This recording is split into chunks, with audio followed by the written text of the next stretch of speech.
He was a brave man in both world wars. I think he believed in the country and in its people. There is more to Eli's story. Hello, good morning. I am interested in the First World War, particularly as things that I heard about Eli, and I just feel like I wanted a connection with him in some way. I didn't actually know what to expect on arrival in France, and I was very surprised when we pulled up at the cemetery in Luz. This is Dud Corner Cemetery. Know that there's panels of names of men from the Gloucestershire Regiment who Eli served with. So they're the ones who are in the front line to get the full brunt of the attack. It's likely that he was wounded by a shell. But Eli's story doesn't finish in this area with the 8th of October. So that wasn't the big injury? No. Oh, okay. There is I didn't know more. about this one then. There is more to Eli's story. And when we went up to look over to the lone tree of what would have been the front lines during that battle really hit me. This area is where Eli spent his life-defining moments. When the Germans attack, they shell Gloucestershire's positions, the incident that results in him having his arm amputated. At least he came home. But Eli has met Lucy during his recovery period, and then they have then married. So whilst he was in hospital? Yeah. Oh, amazing. Lovely to hear that kind of in the midst of a life-changing injury that he experienced, that there is a love story there. They went on to have 7 children, 5 of whom survived, and Robert is my grandfather. I didn't know what to expect in Gloucester, and it was an absolutely fascinating day, and learning that Eli had been to many, many significant battles. 31 of those 72 battle honours up there were for the 1st Battalion, which Eli served with.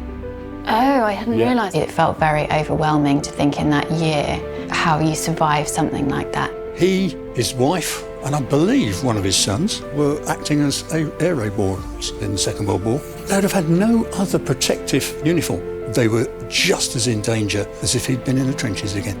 He was a brave man in both world wars. I didn't even know that women served as air raid wardens. How she must have been also quite a strong woman and a bedrock for him. As somebody who's grown up in Bristol, it made me realise just how much of our family history is in that city that I've just walked past. So we're at a building where Eli would have grown up and possibly fairly cramped living. You know, to come from quite an impoverished background and to end up where he did, you know, with his own shop. And so we went to possibly what had been his shop, and it was wonderful to see it was still serving its community in a different way. Oh, wow, thank you. And looking at the picture outside, yeah, I think this is really likely to be Eli's shop.